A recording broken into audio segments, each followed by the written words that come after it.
Preview.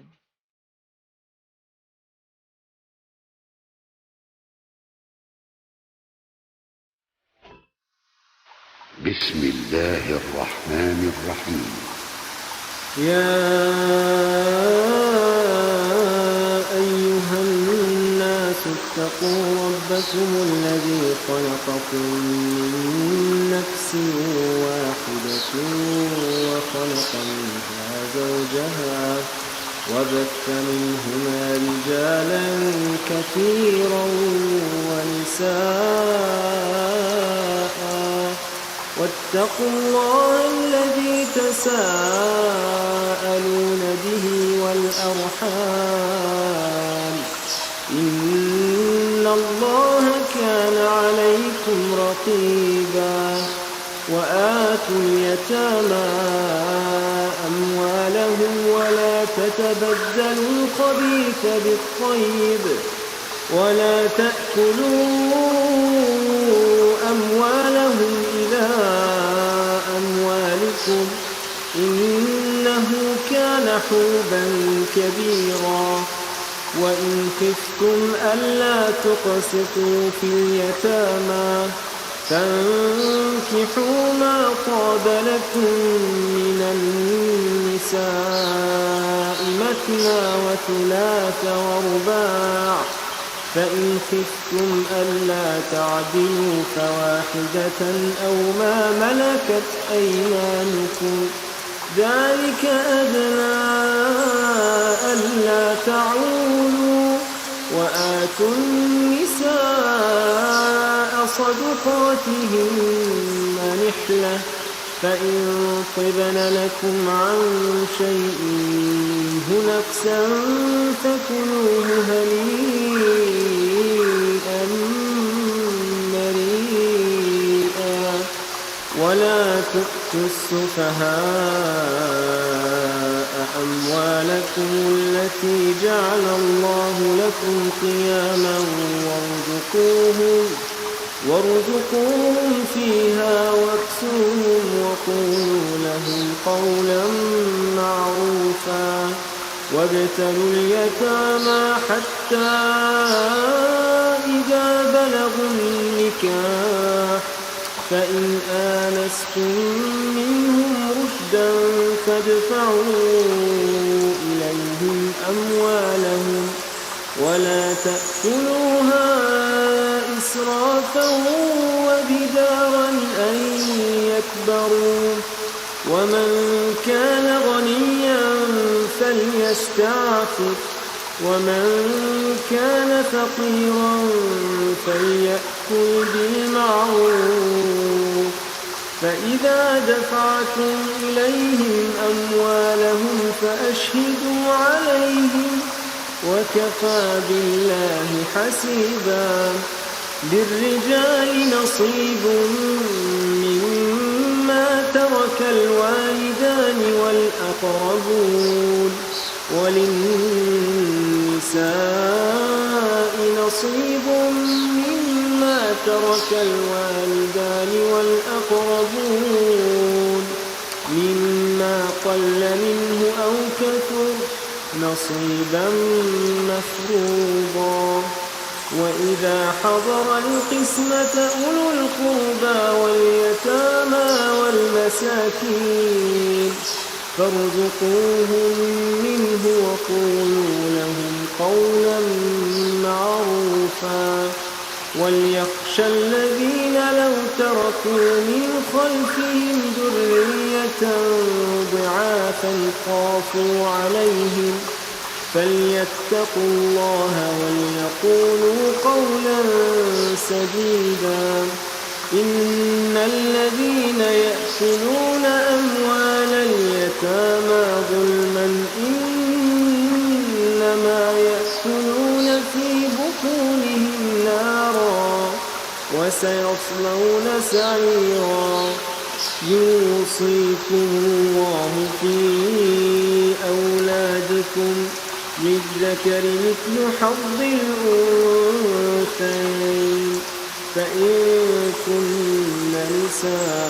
نساء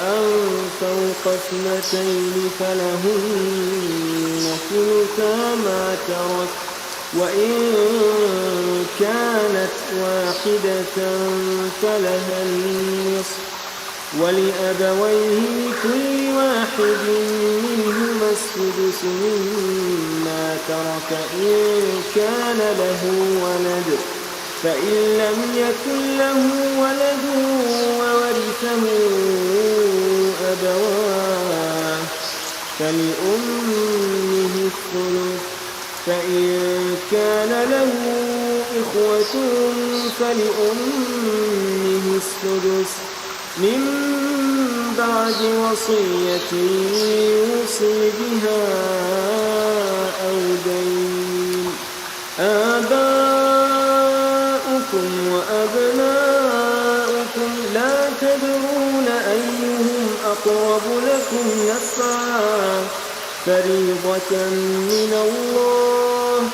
إن الله كان عليما حكيما ولكم نصف ما ترك أزواجكم إن لم يكن لهن ولد فإن كان لهن ولد فلكم الربع مما تركوا من بعد وصية يوصين بها أو دين ولهن الربع مما تركتم إن لم يكن لكم ولد فإن كان لكم ولد فلهن الثمن مما تركتم من بعد وصية توصون بها أو دين وإن كان رجل يورث كلالة أو امرأة وله أخ أو أخت فلكل واحد منهما السدس فإن كانوا أكثر من ذلك فهم شركاء في الثلث من بعد وصية يوصى بها أو دين غير مضار وصية من الله والله عليم حليم تلك حدود الله ومن يطع الله ورسوله يدخله جنات تجري من تحتها الأنهار خالدين فيها وذلك الفوز العظيم ومن يعص الله ورسوله ويتعد حدوده يدخله نارا خالدا فيها وله عذاب مهين واللاتي يأتين الفاحشة من نسائكم فاستشهدوا عليهن 4 منكم فإن شهدوا فأمسكوهن في البيوت حتى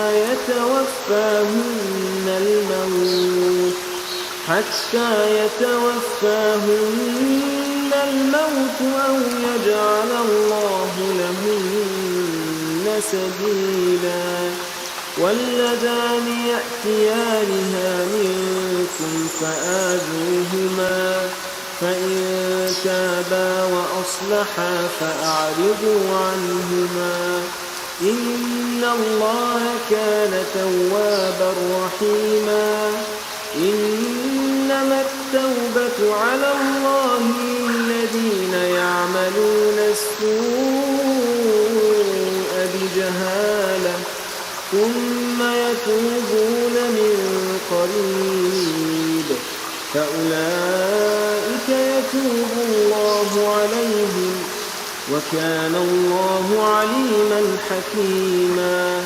وليست التوبة للذين يعملون السيئات حتى إذا حضر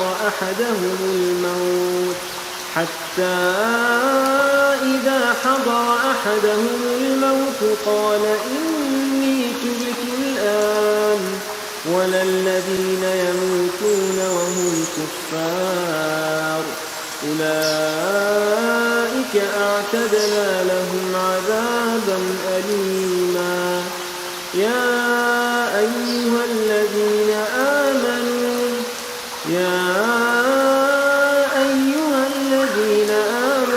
لا يحل لكم أن ترثوا النساء كرها ولا تعضلوهن لتذهبوا ببعض ما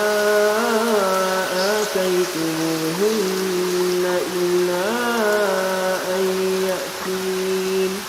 إلا أن يأتين بفاحشة مبينة وعاشروهن بالمعروف فإن كرهتموهن فعسى أن تكرهوا شيئا ويجعل الله فيه خيرا كثيرا وإن أردتم استبدال زوج مكان زوج وآتيتم إحداهن قنطارا فلا تأخذوا منه شيئا أتأخذونه بهتانا وإثما مبينا وكيف تأخذونه وقد أفضى بعضكم إلى بعض وأخذن منكم ميثاقا غليظا ولا تنكحوا ما نكح آباؤكم من النساء إلا ما قد سلف إنه كان فاحشة ومقتا وساء سبيلا حرمت عليكم أمهاتكم وبناتكم وأخواتكم وعماتكم وخالاتكم وبنات الأخ وبنات الأخت وأمهاتكم اللاتي أرضعنكم وأخواتكم من الرضاعة وأمهات نسائكم وربائبكم اللاتي في حجوركم من نسائكم اللاتي دخلتم بهن فإن لم تكونوا دخلتم بهن فلا جناح عليكم وحلائل أبنائكم الذين من أصلابكم وأن تجمعوا بين الأختين إلا ما قد سلف إن الله كان غفورا رحيما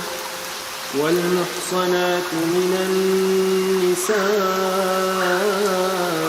إلا ما ملكت أيمانكم كتاب الله عليكم وأحل لكم ما وراء ذلكم أن تبتغوا بأموالكم محصنين غير مسافحين فما استمتعتم به منهن فآتوهن أجورهن فريضة ولا جناح عليكم فيما تراضيتم به من بعد الفريضة إن الله كان عليما حكيما ومن لم يستطع منكم قولا أن ينكح المحصنات المؤمنات فمما ملكت أيمانكم من فتياتكم المؤمنات والله أعلم بإيمانكم بعضكم من بعض فانكحوهن بإذن أهلهن وآتوهن أجورهن بالمعروف محصنات غير مسافحات ولا متخذات أخدان فإذا أحصن فإن أتين بفاحشة فعليهن نصف ما على المحصنات من العذاب ذلك لمن خشي العنة منكم وأن تصبروا خير لكم والله غفور رحيم يريد الله ليبين لكم ويهديكم سنن الذين من قبلكم ويتوب عليكم والله عليم حكيم والله يريد أن يتوب عليكم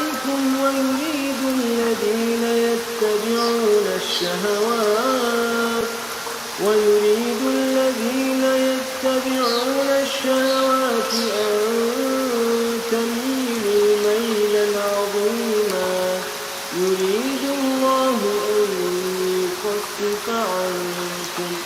وخلق الإنسان ضعيفا يا أيها الذين آمنوا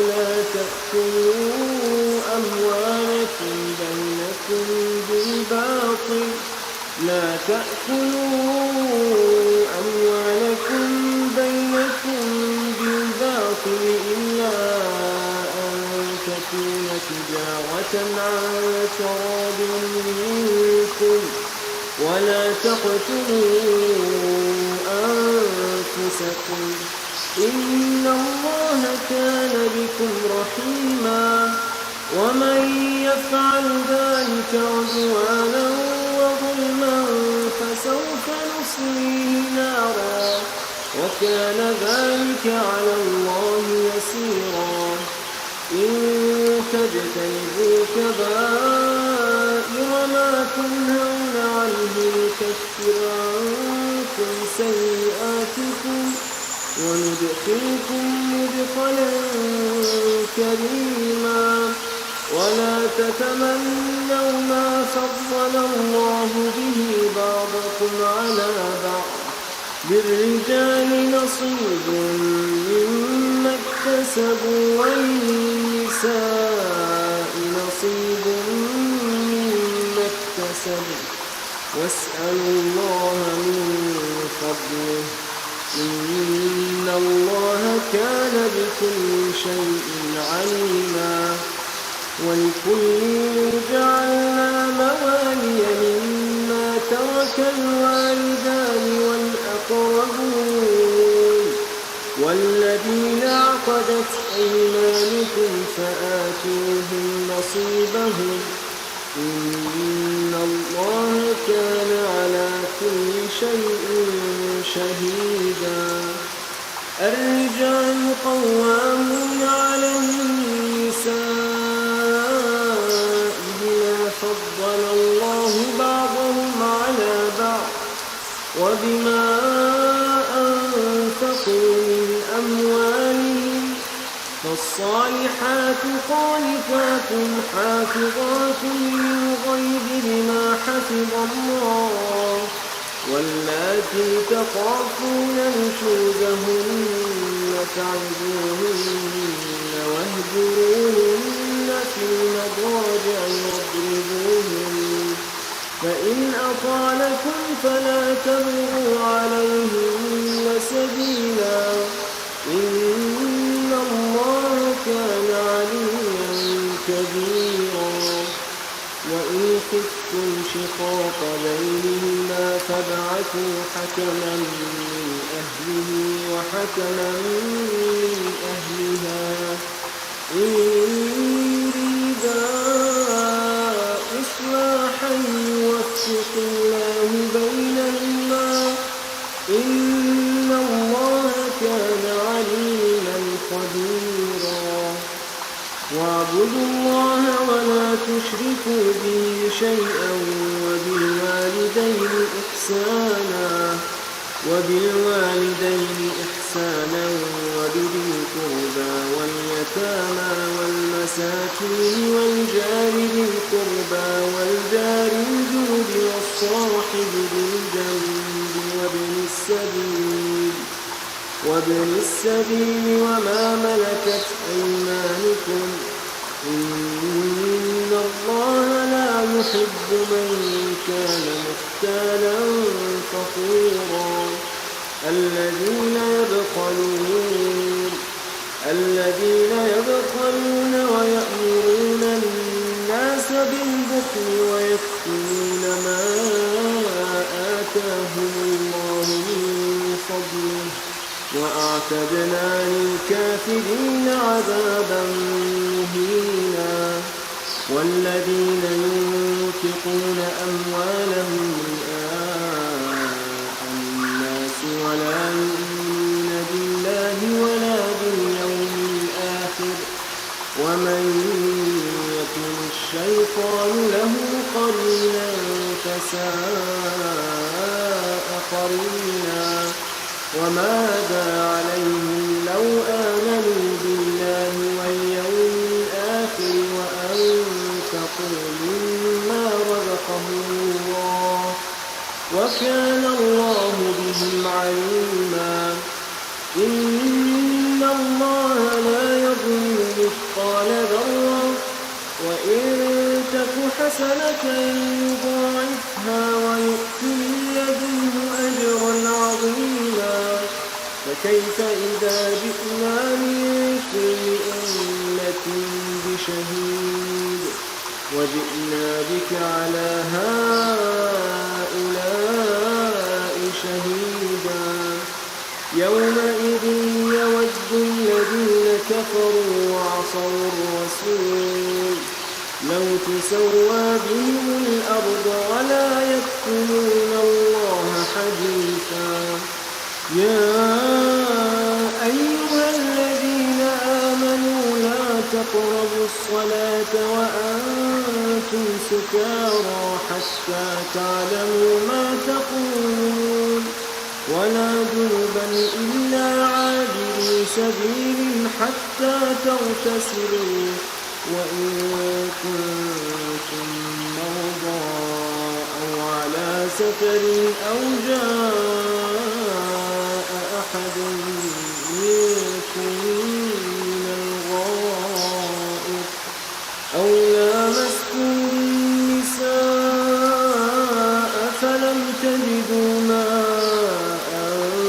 فتيمموا صعيدا طيبا فامسحوا بوجوهكم وأيديكم إن الله كان عفوا غفورا ألم تر إلى الذين أوتوا نصيبا من الكتاب يشترون الضلالة ويريدون أن تضلوا السبيل والله أعلم بأعدائكم وكفى بالله وليا وكفى بالله نصيرا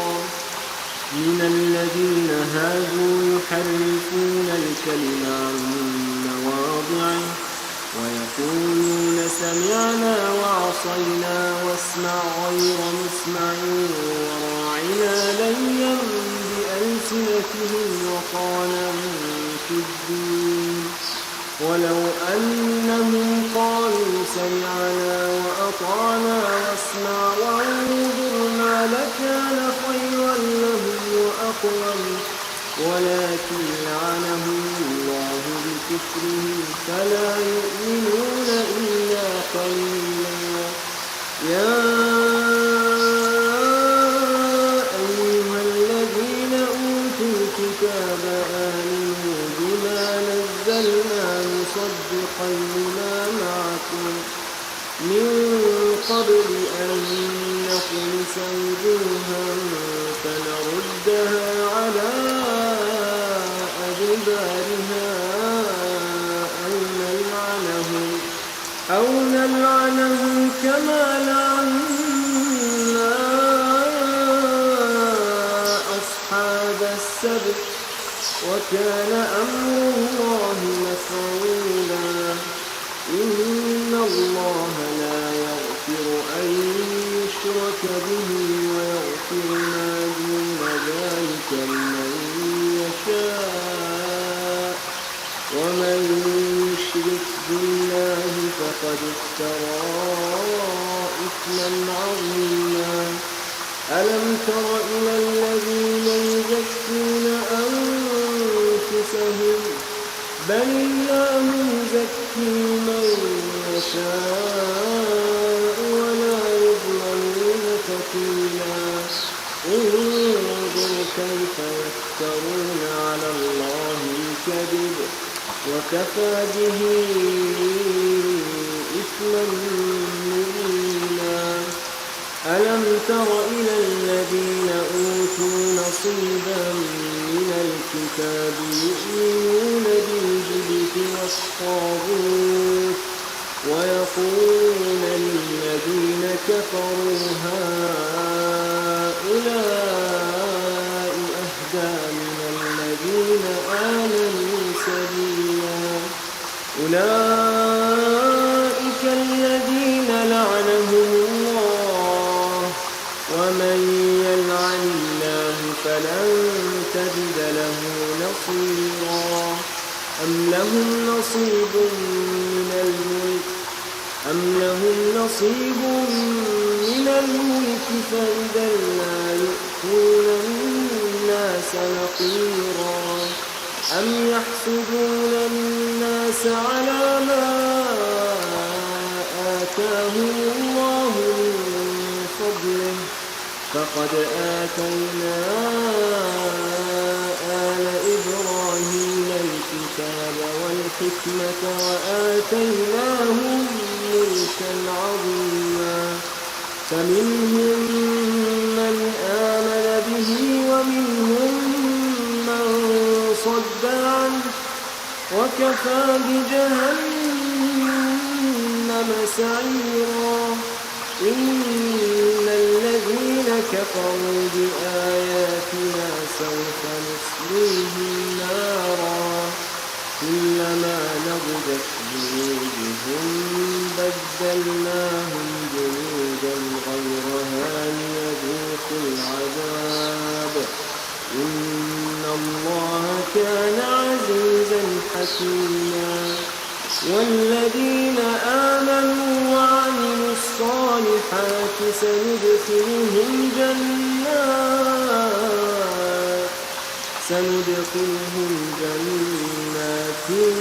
تجري من تحتها الأنهار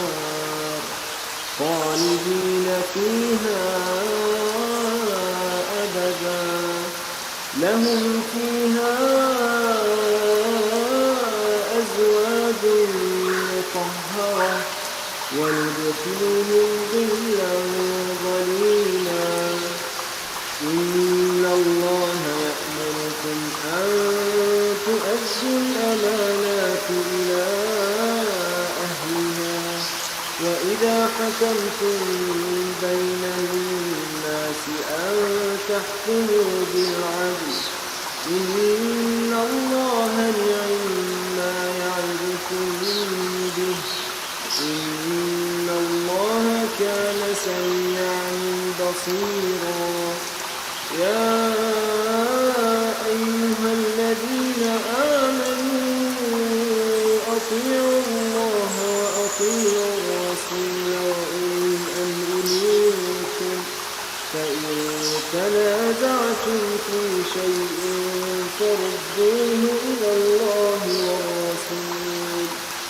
فردوه إلى الله والرسول إن كنتم تؤمنون بالله واليوم الآخر ذلك خير وأحسن تأويلا ألم تر إلى الذين يزعمون أنهم آمنوا بما أنزل إليك وما أنزل من قبل يريدون أن يتحاكموا إلى الطاغوت وقد أمروا أن يكفروا به ويريد الشيطان أن يضلهم ضلالا بعيدا وإذا قيل لهم تعالوا إلى ما أنزل الله وإلى الرسول رأيت المنافقين يصدون عنك صدودا فكيف إذا أصابتهم مصيبة بما قدمت أيديهم ثم جاءوك يحلفون بالله إن أردنا إلا إحسانا وتوفيقا أولئك الذين يعلم الله ما في قلوبهم فأعرض عنهم وعظهم وقل لهم في أنفسهم قولا بليغا وما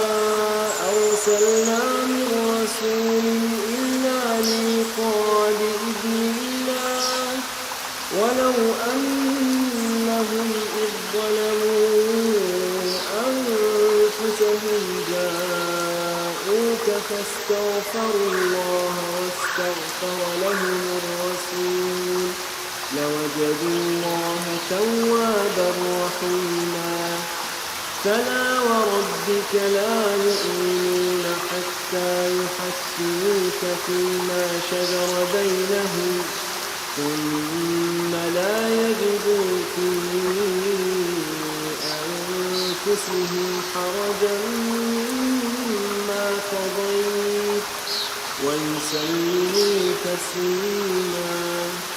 ولو أنا كتبنا عليهم أن اقتلوا أنفسكم أو اخرجوا من دياركم ما فعلوه إلا قليل منهم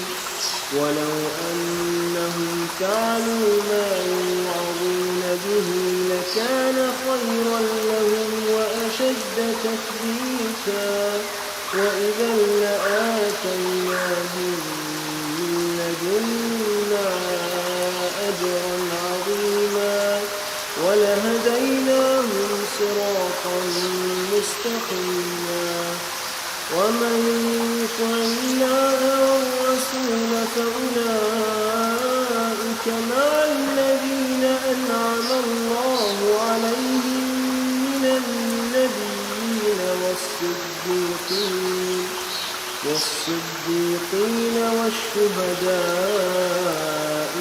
والصالحين وحسن أولئك رفيقا ذلك الفضل من الله وكفى بالله عليما يا أيها الذين آمنوا خذوا حذركم فانفروا ثبات أو انفروا جميعا وإن منكم لمن ليبطئن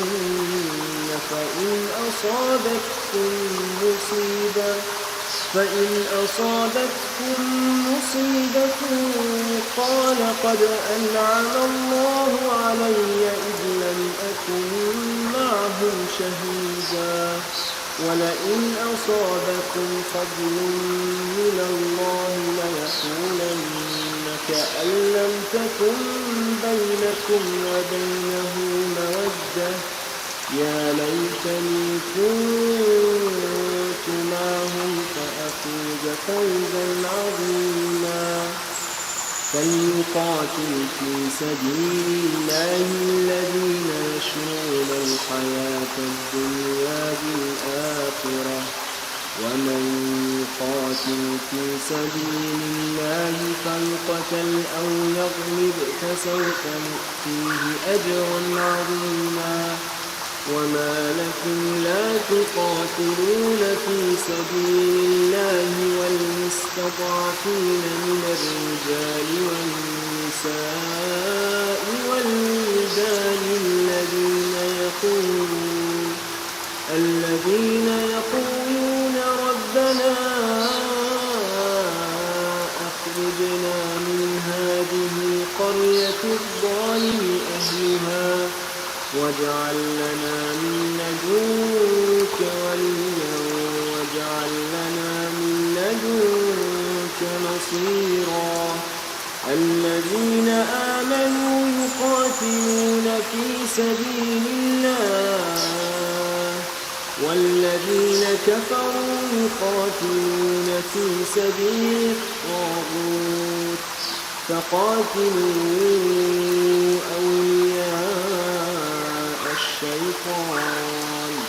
إن كيد الشيطان كان ضعيفا ألم تر إلى الذين قيل لهم كفوا أيديكم وأقيموا الصلاة وآتوا الزكاة فلما كتب عليهم القتال إذا فريق منهم يخشون الناس كخشية الله أو أشد خشية وقالوا ربنا لم كتبت علينا القتال لولا أخرتنا إلى أجل قريب قل متاع الدنيا قليل والآخرة خير لمن اتقى ولا تظلمون فتيلا أينما تكونوا يدرككم الموت ولو كنتم في بروج مشيدة وإن تصبهم حسنة يقولوا هذه من عند الله وإن تصبهم سيئة يقولوا هذه من عندك قل كل من عند الله فما لهؤلاء القوم لا يكادون يفقهون حديثا ما أصابك من حسنة فمن الله وما أصابك من سيئة فمن نفسك وأرسلناك للناس رسولا وكفى بالله شهيدا من يطع الرسول فقد أطاع الله ومن تولى فما أرسلناك عليهم حفيظا ويقولون طاعة فإذا برزوا من عندك بيت طائفة منهم غير الذي تقول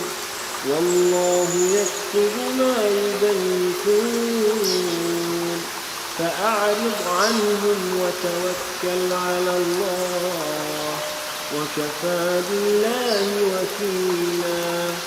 أفلا يتدبرون القرآن ولو كان من عند غير الله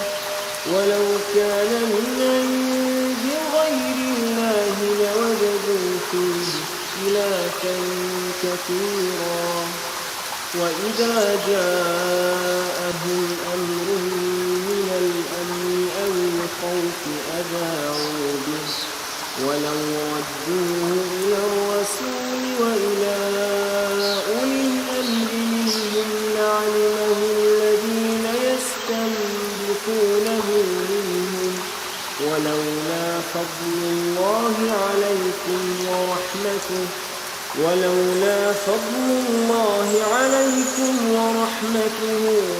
اتبعتم الشيطان إلا قليلا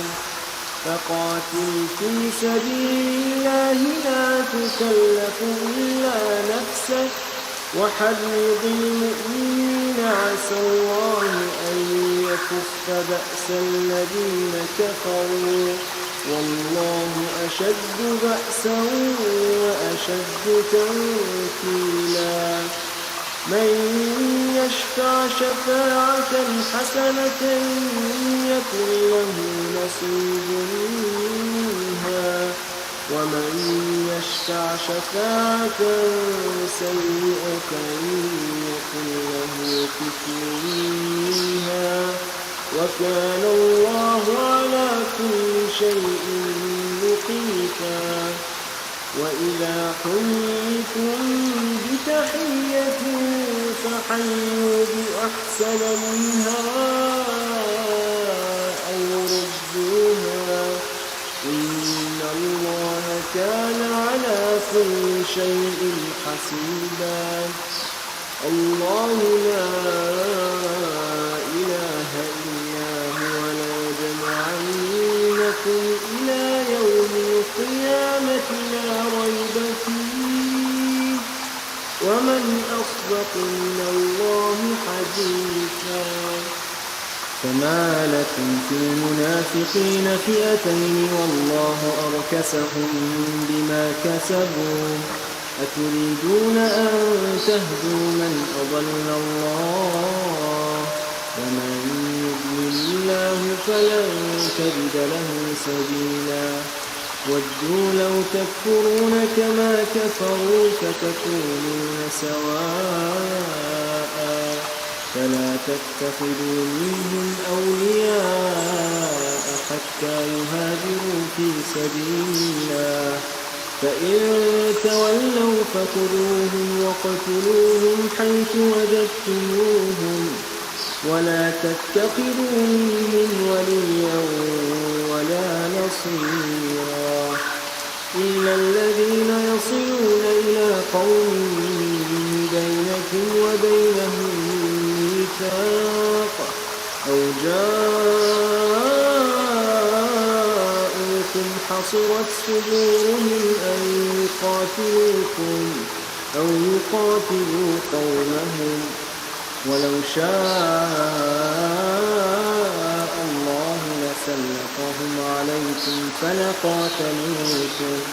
فإن اعتزلوكم فلم يقاتلوكم وألقوا إليكم السلم فما جعل الله لكم عليهم سبيلا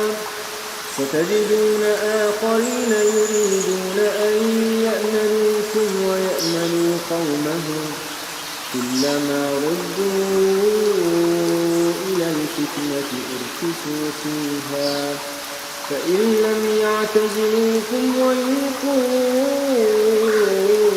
إليكم السلم ويكفوا أيديهم فخذوهم وقتلوهم حيث ثقفتموهم وأولئكم جعلنا لكم عليهم سلطانا مبينا وما كان لمؤمن أن يقتل مؤمنا إلا خطأ ومن قتل مؤمنا خطأ فتحرير رقبة مؤمنة ودية مسلمة إلى أهله إلا أن يصدقوا فإن كان من قوم عدو لكم وهو مؤمن فتحرير رقبة مؤمنة وإن كان من قوم بينكم وبينهم ميثاق فدية مسلمة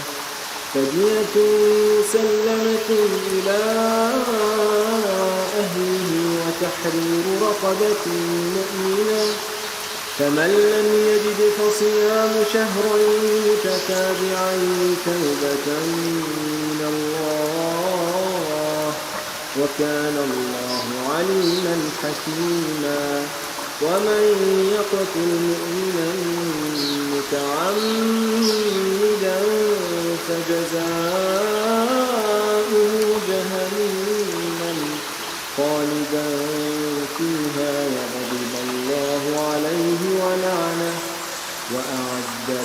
عذابا عظيما. يا أيها الذين آمنوا إذا ضربتم في سبيل الله فتبينوا ولا تقولوا لمن ألقى إليكم السلام لست مؤمنا تبتغون عرض الحياة الدنيا فعند الله مغانم كثيرة كذلك كنتم من قبل فمن الله عليكم فتبينوا إن الله كان بما تعملون خبيرا. لا يستوي القاعدون من المؤمنين غير أولي الضرر والمجاهدون في سبيل الله بأموالهم وأنفسهم فضل الله المجاهدين بأموالهم وأنفسهم على القاعدين درجة وكلا وعد الله الحسنى وفضل الله المجاهدين على القاعدين أجرا عظيما. درجات منه ومغفرة ورحمة وكان الله غفورا رحيما. إن الذين توفاهم الملائكة ظالمي أنفسهم قالوا فيم كنتم قالوا كنا مستضعفين في الأرض قالوا ألم تكن أرض الله واسعة فتهاجروا فيها فأولئك مأواهم جهنم وساءت مصيرا. إلا المستضعفين من الرجال والنساء والولدان لا يستطيعون حيلة ولا يهتدون سبيلا فأولئك عسى الله أن يعفو عنهم وكان الله عفوا غفورا. ومن يهاجر في سبيل الله يجد في الأرض مراغما كثيرا وسعة ومن يخرج من بيته مهاجرا إلى الله ورسوله ثم يدركه الموت فقد وقع أجره على الله وكان الله غفورا رحيما. وإذا ضربتم في الأرض فليس عليكم جناح أن تقصروا من الصلاة إن خفتم أن يفتنكم الذين كفروا إن الكافرين كانوا لكم عدوا مبينا. وإذا كنت فيهم فأقمت لهم الصلاة فلتقم طائفة منهم معك وليأخذوا أسلحتهم فإذا سجدوا فليكونوا من ورائكم ولتأت طائفة أخرى لم يصلوا فليصلوا معك وليأخذوا حذرهم وأسلحتهم ود الذين كفروا لو تغفلون عن أسلحتكم وأمتعتكم فيميلون عليكم ميلة واحدة ولا جناح عليكم إن كان بكم أذى من نصر أو كنتم مرضى أن تضعوا أسلحتكم وخذوا حذركم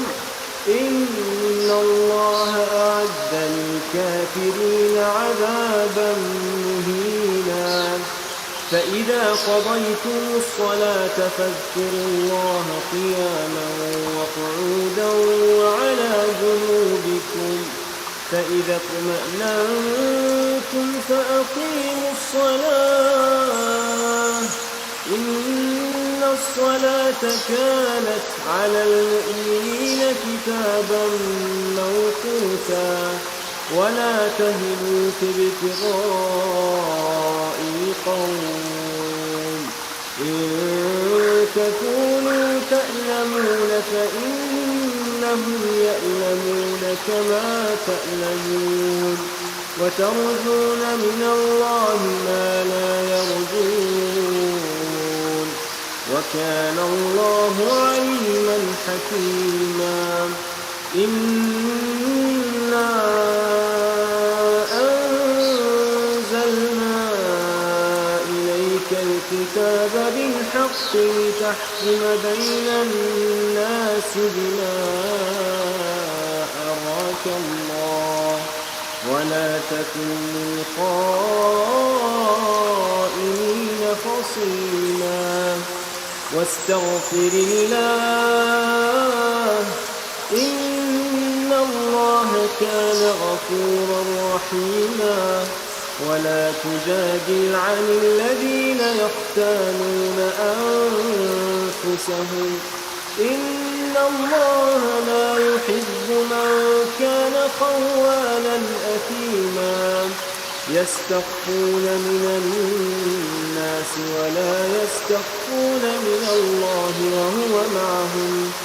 وهو معهم إذ يبيتون ما لا يرضى من القول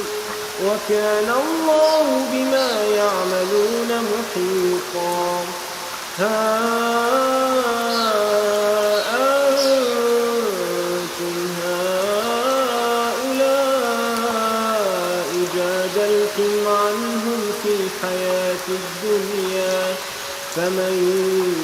يجادل الله عنهم يوم القيامة أم من يكون عليهم وكيلا ومن يعمل سوءا أو يظلم نفسه ثم يستغفر الله يجد الله غفورا رحيما ومن يكسب إثما فإنما يكسبه على نفسه وكان الله عليما حكيما ومن يكسب خطيئة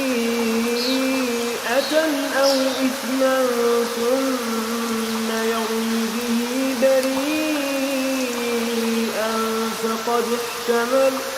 فقد احتمل بهتانا وإثما مبينا ولولا فضل الله عليك ورحمته لهمت طائفة منهم أن يضلوك وما يضلون إلا أنفسهم وما يضرونك من شيء وأنزل الله عليك الكتاب والحكمة وعلمك ما لم تكن تعلم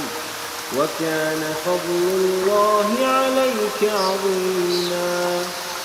لا خير في كثير من نجواهم إلا من أمر بصدقة أو معروف أو إصلاح بين الناس ومن يفعل ذلك ابتغاء مرضات الله فسوف نؤتيه أجرا عظيما ومن يشاقق الرسول من بعد ما تبين له الهدى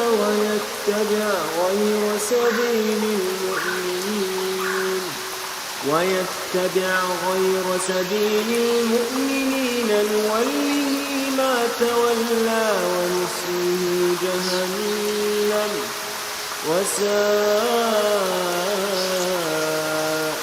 مصيرا. إن الله لا يغفر أن يشرك به ويغفر ما دون ذلك لمن يشاء، ومن يشرك بالله فقد ضل ضلالا بعيدا. إن يدعون من دونه إلا إناثا وإن يدعون إلا شيطانا مريدا لعنه الله وقال لأتخذن من عبادك نصيبا مفروضا ولأضلنهم ولأمنينهم ولآمرنهم فليبتكن آذان الأنعام ولآمرنهم فليغيرن خلق الله. ومن يتخذ الشيطان وليا من دون الله فقد خسر خسرانا مبينا. يعدهم ويمنيهم وما يعدهم الشيطان إلا غرورا. أولئك مأواهم جهنم ولا يجدون عنها محيصا. والذين آمنوا وعملوا الصالحات سندخلهم جنات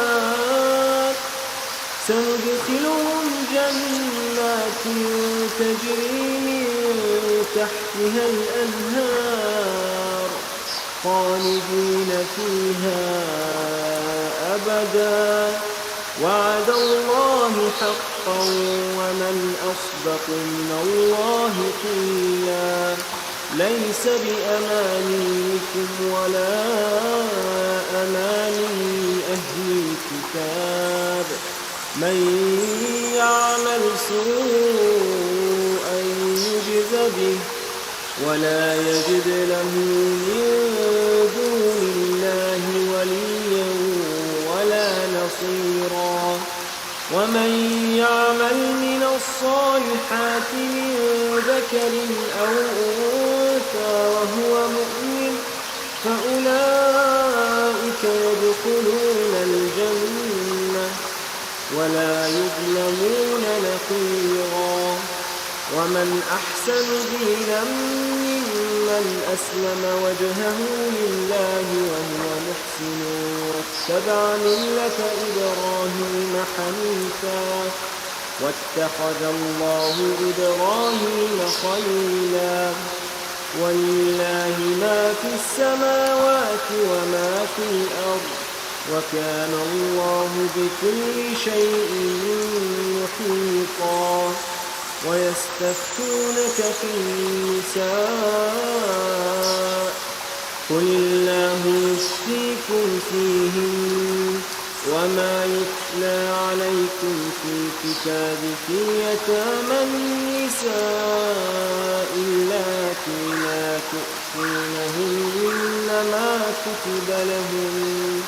وترغبون أن تنكحوهن والمستضعفين من الولدان وأن تقوموا لليتامى بالقسط. وما تفعلوا من خير فإن الله كان به عليما. وإن امرأة خافت من بعلها نشوزا أو إعراضا فلا جناح عليهما أن يصلحا بينهما صلحا والصلح خير. وأحضرت الأنفس الشح وإن تحسنوا وتتقوا فإن الله كان بما تعملون خبيرا. ولن تستطيعوا أن تعدلوا بين النساء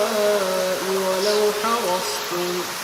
فلا تميلون كل الميل فتذروها كالمعلقة. وإن تصلحوا وتتقوا فإن الله كان غفورا رحيما. وإن يتفرقا يغني الله كلا من سعته، وكان الله واسعا حكيما. ولله ما في السماوات وما في الأرض. ولقد وصينا الذين أوتوا الكتاب من قبلكم وإياكم أن اتقوا الله. وإن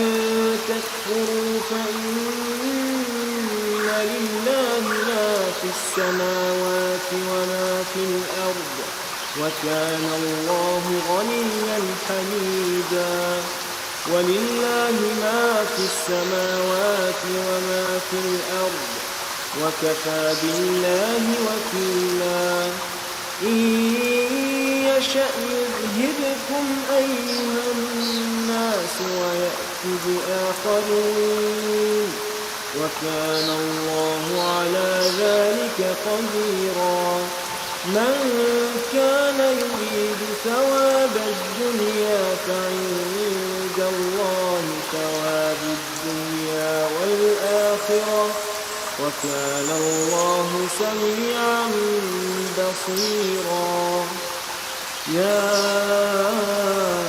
أيها الذين آمنوا كونوا قوامين بالقسط شهداء لله ولو على أنفسكم أو الوالدين والأقربين. إن يكن غنيا أو فقيرا فالله أولى بهما، فلا تتبعوا الهوى أن تعدلوا، وإن تلووا أو تعرضوا فإن الله كان بما تعملون خبيرا. يا أيها الذين آمنوا بالله ورسوله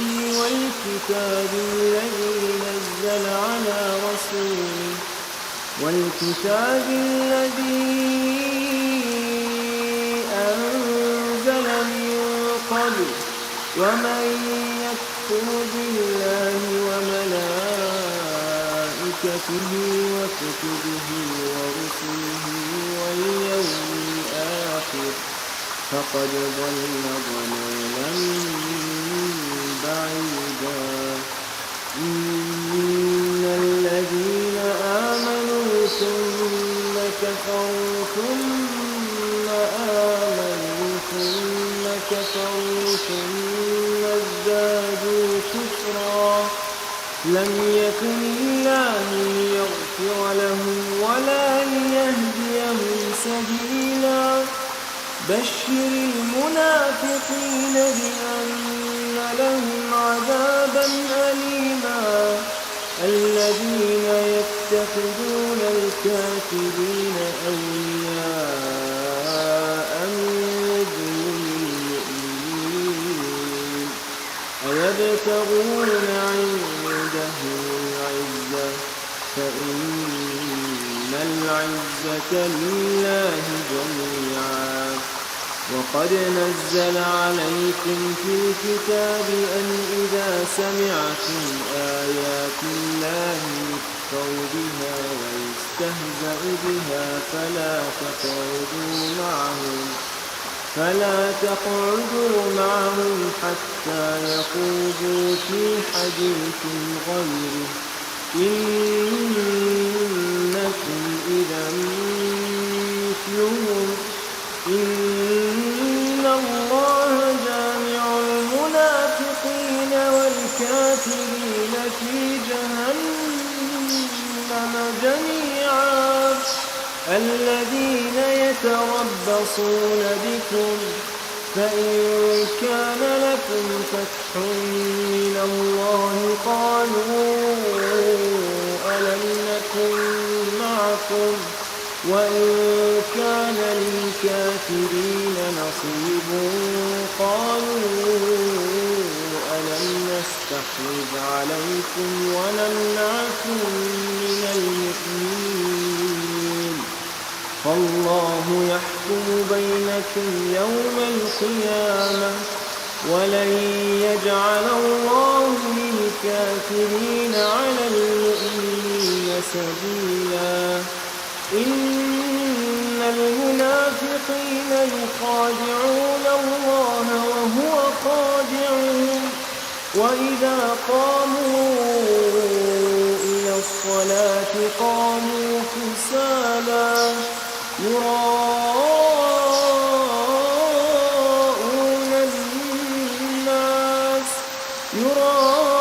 يراءون الناس ولا يذكرون الله إلا قليلا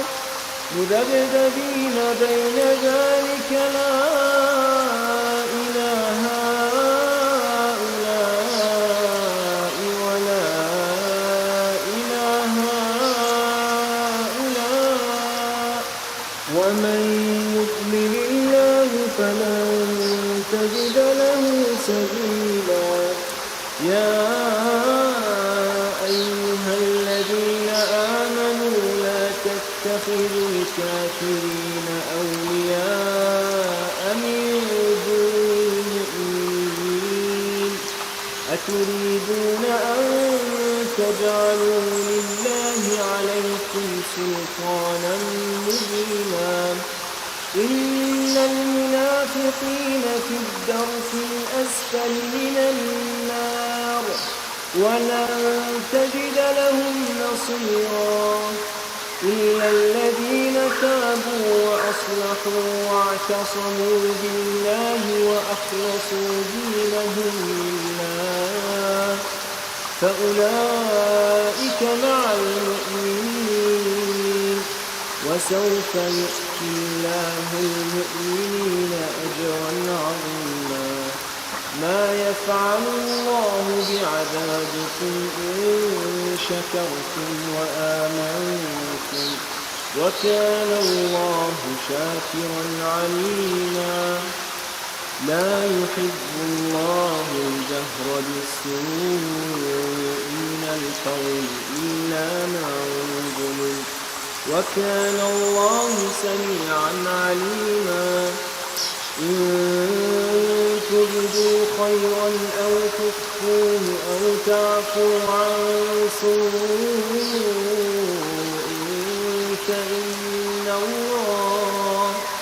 فإن الله كان عفوا قديرا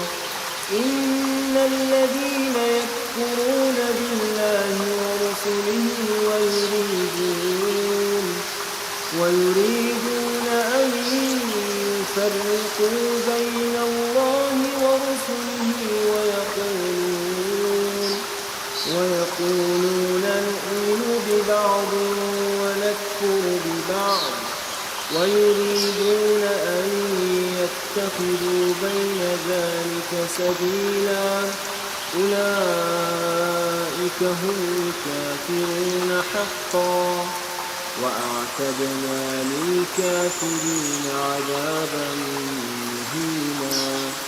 والذين آمنوا بالله ورسله ولم يفرقوا بين أحد منهم أولئك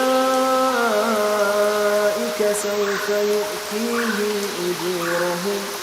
وكان الله غفورا رحيما يسألك أهل الكتاب أن تنزل عليهم كتابا من السماء فقد سألوا موسى أكبر من ذلك فقالوا أرنا الله جهرة فأخذتهم الصاعقة بظلمهم ثم اتخذوا العجل من بعد ما جاءتهم البينات فعفونا عن ذلك وآتينا موسى سلطانا مبينا ورفعنا فوقهم الطور بميثاقهم وقلنا لهم ادخلوا الباب سجدا وقلنا لهم لا تعدوا في السبت وأخذنا منهم ميثاقا غليظا فبما نقضهم ميثاقهم وكفرهم بآيات الله وقتلهم الأنبياء بغير حق وقولهم قلوبنا غلف بل طبع الله عليها بكفرهم فلا يؤمنون إلا قليلا وبكفرهم وقولهم على مريم بهتانا عظيما وقولهم إنا قتلنا المسيح عيسى ابن مريم رسول الله وما قتلوه وما صلبوه ولكن شبه لهم